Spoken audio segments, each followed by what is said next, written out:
Biografia de Rachel Sent, capítulo 10. Surpresas. Era 1º de junho de 1957, 1 ano e 5 meses desde que os 5 homens morreram a golpes de lança. Rachel estava sentada em um grande avião comercial com Dayuma ao lado segurando sua mão. O avião circulava ao aeroporto internacional de Miami, preparando-se para aterrissar. Esta era a primeira parada delas nos Estados Unidos. Depois de passar pela alfândega e pela imigração em Miami, elas embarcariam em outro avião para a última etapa de sua jornada para a Califórnia. Rachel fora convidada a levar Dayuma para os Estados Unidos para participar de um programa de televisão sobre Carlos, intitulado O Daniel Boni do Equador. Cameron estava ansioso para que Dayuma aparecesse no programa. Ele havia escrito para Rachel no Equador explicando como a aparição de Dayuma no programa poderia ser importante na divulgação que a Associação Wycliffe para a Tradução da Bíblia estava fazendo em Oriente. E embora esse fosse o foco do programa, Tio Khan esperava que, ao ser entrevistada sobre Carlos, Dayuma pudesse dizer algo para divulgar o trabalho da missão. A princípio, o argumento de Tio Khan não havia influenciado Rachel a contemplar o enorme choque cultural envolvido em levar uma mulher Waorani para os Estados Unidos, bem como a possibilidade de Dayuma morrer de alguma doença ocidental para a qual não tinha imunidade. Contudo, no final, Rachel decidiu seguir o pedido do Tio Khan, reconhecendo que ele era o líder de sua missão. E agora Rachel e Dayuma estavam a caminho de Hollywood. O avião pousou em Miami, onde as mulheres desembarcaram e de fato começou o curso intercultural de Dayuma. Rachel observou os olhos de Dayuma se arregalarem ao ver tantos rostos brancos. Quando elas pararam para comprar um lanche, Dayuma não sabia o que fazer com todas as escolhas alimentares diante de si. E quando ela escolheu algumas batatas fritas, reclamou com Rachel que elas eram muito picantes. Enquanto ela se sentava para comer, Dayuma olhou em volta para a multidão de pessoas indo e vindo dos aviões e perguntou: Rachel, todas essas pessoas amam a Deus? Rachel respirou fundo e se perguntou como dizer a Dayuma que todas aquelas pessoas tinham acesso à Bíblia, mas poucas delas a liam ou viviam por ela. Após a escala em Miami, Rachel e Dayuma logo estavam no ar, voando em direção a Hollywood. Na noite de quarta-feira, 5 de junho, Rachel levou Dayuma para o ensaio do programa de televisão sobre Carlos. Enquanto se sentava em uma plataforma com palmeiras e uma cabana de palha, Rachel conversava com Ralph, que seria o apresentador do programa. Durante a conversa, ela ouviu a voz inconfundível de seu pai logo além do palco. Rachel ficou surpresa e confusa que os produtores do show se dessem ao trabalho de fazer uma gravação do pai dela para ela. Então, com o canto do olho, viu alguém se aproximando do palco. Rachel se virou para olhar. Era o pai dela. O que você está fazendo aqui? Rachel perguntou enquanto ela corria para abraçar o seu pai. Foi então que seu irmão Sam entrou no set de filmagem, seguido por vários amigos da sua antiga escola. A essa altura, Rachel estava chocada demais para se mexer. Quando Sam se aproximou e a beijou, ele sussurrou em seu ouvido: Não torne isto difícil para Ralph, maninha. Ele está trabalhando contra o tempo. Em um segundo eletrizante, Rachel percebeu o que estava acontecendo. Ela era o assunto do show e não era um ensaio. Os cinegrafistas estavam filmando o show e transmitindo ao vivo. No mesmo momento, Ralph, com um enorme sorriso no rosto, olhou para a câmera e anunciou: Rachel Sent, esta é a sua vida. Uma vez que ela passara os últimos anos vivendo no Peru e no Equador, Rachel não sabia que o Esta é a Sua Vida era um programa de televisão muito popular nos Estados Unidos. A cada semana, uma celebridade desavisada ou uma pessoa interessante era atraída com algum ardil para o estúdio, onde a pessoa se surpreendia com a notícia de que ele ou ela era o convidado principal. No programa, uma por uma, as pessoas significativas na vida do convidado eram trazidas para apresentar fatos interessantes sobre sua existência. E com o ardil de filmar um show a respeito de Carlos, Rachel fora atraída ao show ao qual tinha milhões de pessoas que estavam assistindo ao vivo. Quase incapaz de compreender o que ocorria, Rachel fez o melhor que pôde para explicar o que ocorria para Dayuma, enquanto as pessoas eram levadas ao palco. Havia sua amiga de infância, seus pais e irmãos, o Dr. Edson da Colônia de Misericórdia de Keswick, e Loretta Anderson da tribo Chapra no Peru. A única pessoa que Rachel não se surpreendeu ao ver foi Carlos, já que ela esperava que ele aparecesse em algum momento durante o ensaio da entrevista. Quando Rachel pensou que as coisas não poderiam ficar mais bizarras, ela ouviu a voz inconfundível de um índio Chapra. Ela reconheceu imediatamente como sendo a voz do chefe Tariri, momentos depois seguido por sua esposa Irina e seu filho mais novo. Tariri estava pulando pelo palco em direção a Rachel. Ele usava seu sobretudo com cocá de penas, miçangas e brincos de asas de besouro. Ele cumprimentou sua irmã Rachel com um beijo. Chiotari escrevia no papel dia após dia, afirmou o chefe Tariri. Ela nos disse, na casa de Deus você viverá bem. Se você obedecer a Jesus, então você será bom. Em meu coração eu pensei, ela está dizendo a verdade. Eu comecei a amar Jesus. Quem mais é como ele? Que pessoas podem fazer as coisas que ele fez? Após a filmagem e a transmissão do programa de 30 minutos, todo o elenco seguiu para o hotel, onde Rachel e Dayuma estavam hospedadas. Rachel ria consigo mesma enquanto todos caminhavam pelo saguão. Eles eram um grupo de aparência estranha. Ela supôs que os hóspedes do hotel pensariam que Tariri estava vestindo algum tipo de traje à fantasia. Ninguém suspeitaria que ele realmente era um chefe e ex-caçador de cabeças de uma floresta no Peru. Os amigos e a família de Rachel ficaram no hotel pelos próximos 2 dias, que provaram ser os 2 melhores dias de sua vida. Rachel disse a todos que nunca esperava que um grupo de pessoas tão queridos se encontrasse desse lado do céu.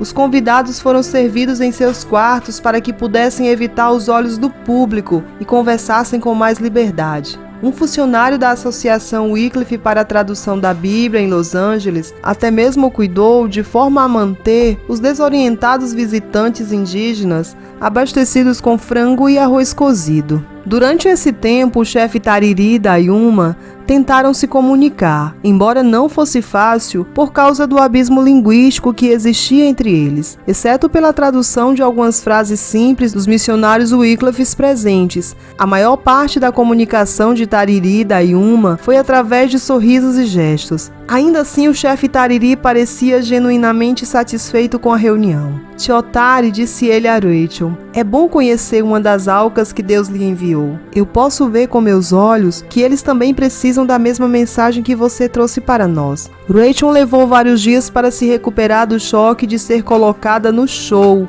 Levou ainda mais tempo para se adaptar à ideia de que o tio Khan e a Associação Wycliffe para a Tradução da Bíblia tinham uma agenda anual para ela e Dayuma nos Estados Unidos. Rachel e Dayuma queriam voltar ao Equador. No entanto, mais uma vez, Rachel se viu manobrada pelos poderes acima dela. Da Califórnia, Rachel e Dayuma viajaram para a Universidade de Oklahoma, onde outro grupo participava do treinamento no Instituto de Linguística de Verão. Quando chegaram lá, Dayuma permitiu com gentileza que os pretensos linguistas a entrevistassem e treinassem suas novas habilidades de aquisição de idioma com ela. Além disso, Rachel recebeu ajuda para alguns dos conceitos difíceis da língua Guarani de seu mentor Ken. Às vezes, Rachel se desesperava que Dayuma não viesse a aprender a mensagem do Evangelho. No entanto, ela via alguns sinais encorajadores ao longo do caminho. Enquanto estava em Oklahoma, Rachel explicou a Dayuma como fazer uma oração simples, mas Dayuma parecia relutante em fazer qualquer coisa. Em resposta, Rachel escreveu uma simples oração em Guarani e a leu em voz alta. Quando Dayuma ouviu, ela balançou a cabeça em desaprovação e disse, não falamos assim em nossa língua. Rachel examinou o texto em busca do erro gramatical, a qual ela tinha certeza que Dayuma estava se referindo e falou, diga-me o erro que cometi? A resposta de Dayuma foi curta. Não são as palavras que você disse, nós simplesmente não falamos com Deus em nossa língua. Rachel finalmente compreendeu o que Dayuma estava dizendo. Dayuma nunca tinha ouvido ninguém orar em Guarani. e presumira que para orar ela teria que usar o Quichua ou aprender o inglês. Demorou algum tempo para convencê-la, para que ela se sentisse confortável o suficiente para orar na língua nativa. Em 15 de junho, Rachel e Dayuma voaram para Nova York para falar em uma cruzada evangelística de Billy Graham em andamento no Madison Square Garden. Uma multidão de mais de 16 mil pessoas se amontoaram no prédio e Rachel estava preocupada sobre como Dayuma reagiria quando fosse colocada diante de uma multidão tão grande. Afinal, até recentemente, Dayuma não fazia ideia que havia tantas pessoas no resto do mundo. Para o alívio de Rachel, Dayuma pareceu tranquila ao se dirigir à enorme multidão. Ela ficou um pouco tímida no começo, mas depois começou a relatar uma das histórias da Bíblia que Rachel lhe contara. Era sobre como Jesus ressuscitara a filha de Jairo dos mortos. Rachel traduziu a versão da história de Dayuma para o inglês, encantada com a maneira como a multidão se entusiasmava com a simples narrativa de uma mulher indígena.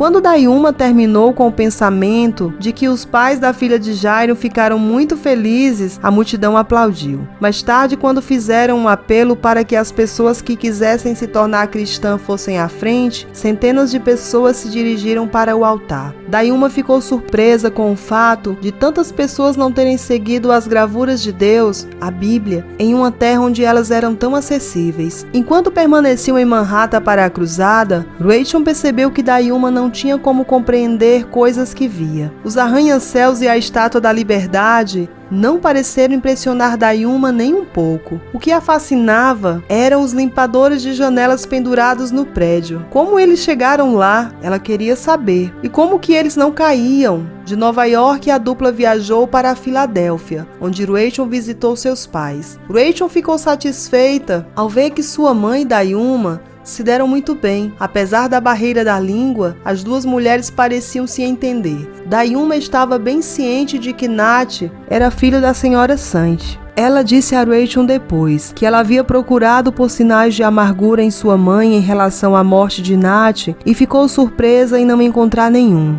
Agora ela acreditava em Rachel quando ela dizia que não queria fazer contato com os Waoranis para vingar a morte de seu irmão Nat. Enquanto Rachel pensava no relacionamento entre sua mãe e Dayuma, ela percebeu que Dayuma quase nunca estivera em torno de pessoas mais velhas. Na floresta, quase todos os adultos que Dayuma conhecia haviam sido mortos antes da meia-idade. Rachel compreendeu que ver pessoas idosas vivendo bem e sem medo da morte era um tremendo encorajamento para Dayuma. Rachel gostou de passar uma temporada em casa com seus pais. No entanto, para Rachel e Dayuma, tinha se tornado um problema ficar em qualquer lugar fora dos limites da casa de sua família. Após o show Esta é Sua Vida, Rachel e Dayuma ficaram bastante famosas e pessoas desconhecidas paravam na rua para conversar com elas ou pedir um autógrafo. Depois de um tempo, a atenção constante tornou-se muito cansativa e todos decidiram que seria melhor alugar uma cabana tranquila por um mês nas florestas de espinheiros da Pensilvânia. Essa foi uma decisão maravilhosa. Pela primeira vez, desde que chegou aos Estados Unidos, Rachel conseguiu relaxar. Dayuma parecia estar mais à vontade na floresta, embora às vezes ela tivesse algumas visões da infância e se tornasse muito assustada. Com o passar das semanas, Rachel percebeu que Dayuma retinha vários medos antigos. Dayuma acreditava, por exemplo, como os Waoranis, que os mosquitos possuíam espíritos malignos que eles transmitiam para qualquer um que picassem. Para Dayuma, a floresta parecia infestada de diabos que podiam atacar uma pessoa e sugar a vida dela. A situação entristeceu Rachel e levou a orar mais do que nunca para que Dayuma entendesse o poder de Deus para ajudá-la a superar tais medos. Em setembro, Rachel e Dayuma participaram da reunião bienal da Associação Wycliffe para a Tradução da Bíblia em Arkansas, onde Rachel se encontrou com muitos dos trabalhadores da Wycliffe, que ela conhecera ao longo dos anos. Foi uma reunião alegre, até que Dayuma pegou a gripe asiática. Sua temperatura aumentou, e todos os ossos e músculos de seu corpo doíam. Rachel ficou desesperada. Ela sabia que a gripe poderia facilmente matar uma pessoa indígena sem imunidade às doenças estrangeiras. Enquanto orava pedindo orientação, Rachel se lembrou do Dr. Ken, um médico da Wycliffe com quem ela trabalhara no Peru. O doutor estava de licença na Califórnia e Rachel estava confiante de que ele seria capaz de lhe dar os melhores conselhos sobre como tratar a doença de Dayuma. Ela rastreou o doutor e, depois de falar com ele por telefone, seguiu suas instruções de forma fiel e correta. Dentro de alguns dias, Dayuma já mostrava sinais de recuperação. No entanto, seu progresso foi lento e Rachel passou muitas noites sentada ao lado de Dayuma, persuadindo-a a beber um pouco de água. Só no começo de novembro, Dayuma se sentiu forte o suficiente para ir de novo até o lado de fora da cabana. Sua primeira excursão ao ar livre foi por uma razão muito especial. Estava nevando. Dayuma ficou boquiaberta. Na floresta tropical, ela nunca conhecera nada mais frio que a névoa, que se erguia dos rios e se espalhava pela terra nas primeiras horas da manhã. No entanto, ela agora estava cercada por água congelada, que caía suavemente do céu. "Eu gostaria que Sam estivesse aqui", ela disse a Rachel. Rachel sabia que Dayuma estava com saudade do filho dela. As duas mulheres discutiram o assunto e Rachel prometeu fazer o possível para conseguir que Sam se juntassem a elas nos Estados Unidos. É claro que ela sabia que aquela era uma tarefa assustadora. Sam, como os Guaranis e muitos outros povos tribais da bacia amazônica, não possuíam registros oficiais de nascimento. Isso dificultava a obtenção de um passaporte, mas Rachel fez tudo o que pôde para lidar com a situação. Em 18 de novembro de 1957, notícias impressionantes aguardavam Rachel e Dayuma. Elas vieram por meio de um telefonema de Sam Sant, em Nova York. Sam contou a Rachel que Beth Elliott queria que ela soubesse que duas mulheres Guaranis tinham saído da floresta. Embora Rachel tivesse 1000 perguntas, Sam não tinha nenhuma outra informação além dessa, mas assegurou ao Rachel que Marge Sant, que estava de licença na Califórnia, ligaria para lhe dar mais alguns detalhes. Depois de esperar por cerca de 1 hora, Rachel resolveu assumir a situação e correu para localizar Marge. Embora ainda não tivesse amanhecido na Califórnia, Marge ficou feliz em contar a Rachel que ela sabia, embora não fosse muito. De acordo com Marge, Beth e sua filha Valerie estavam hospedadas em uma aldeia quichua, quando uma das índias de lá trouxera 2 indígenas nuas. Beth soube dizer de imediato que as mulheres eram Guaranis, porque elas tinham plugs de pau de balsa nos lóbulos das orelhas e não falavam nada em quichua. A índia que as trouxera até Beth dissera que uma terceira pessoa, uma menina, saíra da floresta com elas, mas que fugira quando fora abordada. Beth achava que uma das indígenas que vieram até ela era a mulher mais velha nas fotografias reveladas da câmera recuperada de Nat. Isso significava que ela provavelmente era Mintaka, a tia de Dayuma. Rachel ficou encantada ao pensar que mais Guaranis haviam decidido confiar em estranhos. Mas Dayuma ficou desolada. Disse ela a Rachel: "Diga a seus amigos para levar as visitantes para um lugar seguro. Meu povo virá e as matará." Tratava-se de uma ameaça séria, e Rachel tinha certeza de que Dayuma não estava sendo dramática em excesso. Ela ligou para Marge de novo e pediu que ela passasse o aviso de Dayuma para o operador de rádio em Chelmera. A única coisa que animou Dayuma foi o pensamento de que a outra mulher poderia ser sua mãe e a adolescente fugitiva sua irmãzinha Mari. Rachel não conseguiu, no entanto, convencer Dayuma a retornar ao Equador de imediato. Dayuma parecia estar com muito medo de encarar o passado e não se sentia completamente recuperada da gripe. Rachel decidiu que seria mais sensato não forçar Dayuma. Ao mesmo tempo, ela sentiu frustração ao pensar que ela e Dayuma eram as únicas 2 pessoas que podiam se comunicar com as mulheres e estavam a milhares de quilômetros de distância. Mais uma vez, Rachel fez tudo a seu alcance. Sugeriu que Dayuma fizesse uma gravação para as 2 Guaranis. Dayuma aprovou a ideia e logo ela estava sentada de forma tensa diante de um microfone. Dayuma começou: Há muito tempo Moipa matou meu pai com uma lança e Umi, Aep e eu fugimos da floresta. Meu pai era Tiaento, minha mãe era Acauô. Eu sou a filha de Tiaento e Acauô, Dayuma. Agora estou morando aqui com uma outra pessoa que é como uma parente para mim. Aqui, longe do outro lado da água grande, eu vivo. Mais tarde retornar eu vou. Quem são vocês duas? Eu não sei. Dayuma insistiu para que as duas mulheres confiassem em Bet-Eliut, a mulher alta com o bebê de cabelos brancos, e que não voltassem para a floresta. Ela lhes perguntou em que rios viviam, e se a mãe, a irmã e o irmão ainda estavam vivos. Muito tempo não vivíamos bem, não amávamos a Deus. Nosso velho avô nos contou que Deus criou todas as coisas, todos os homens e mulheres, Ele criou. Sim, agora eu amo esse Deus, eu agora falo com esse Deus, agora eu moro muito bem. Antes eu não morava bem. Rachel enviou a fita para Beth no Equador e ficou aguardando com ansiedade pela resposta. Antes de que esta chegasse, ela ouviu mais notícias de Mage. A ligação confirmava a previsão de Dayuma.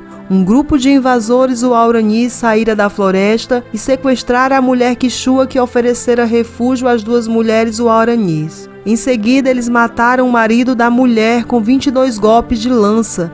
Seguindo o conselho de Dayuma, as duas mulheres Uauranis haviam sido transferidas para Xandia, antes de o ataque acontecer, para ficarem em segurança com Beth. Estranhamente, Dayuma ficou aliviada ao ouvir a notícia a respeito do assassinato. Agora que meu povo pegou uma mulher para substituir as duas que foram perdidas, os assassinatos vão parar. Finalmente uma fita chegou, vinda do Equador. Rachel a colocou no gravador de fita cassete com impaciência e apertou o botão para tocar. Dayuma se sentou imóvel diante do gravador, esperando ouvir vozes gravadas. A fita que havia sido gravada pelo próprio Dr. Tindimer fora gravada sobre uma gravação anterior de um concerto de piano, o que dificultava a compreensão das vozes na fita. Ainda assim, Dayuma ficou paralisada enquanto escutava. Rachel também tentou escutar, mas achou a fita difícil de compreender. Ela reconhecia algumas das palavras em Uarani,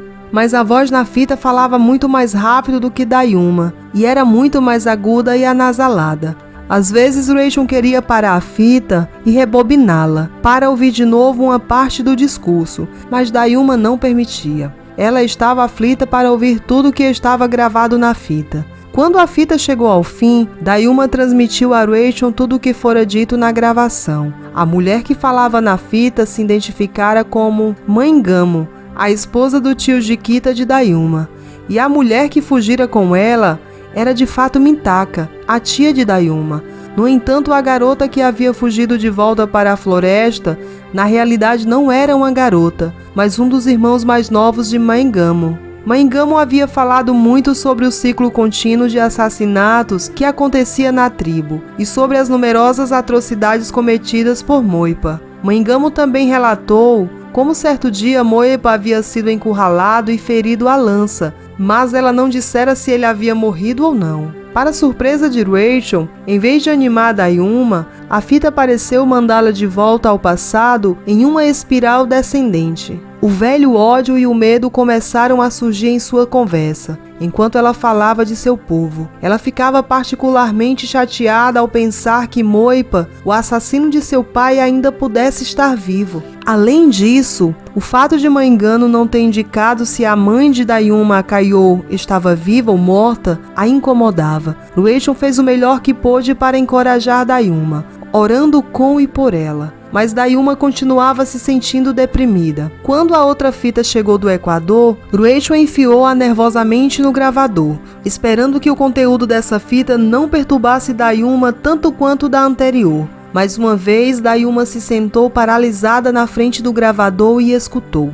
Mais uma vez, Mãe Gamo era a oradora principal, e como tinha feito na gravação anterior, ela contou muitas mortes ocorridas entre os Uauranis ao longo dos anos. Então ela passou algumas informações que fizeram Dayuma gritar de alegria. Moipa havia de fato sido morto, atacado por uma multidão enfurecida vários anos antes. A alegria de Dayuma diminuiu rapidamente quando soube que seu irmão mais velho havia sido assassinado. Dayuma disse a Rachel: Ele sempre me trazia carne da floresta, e eu o amava muito.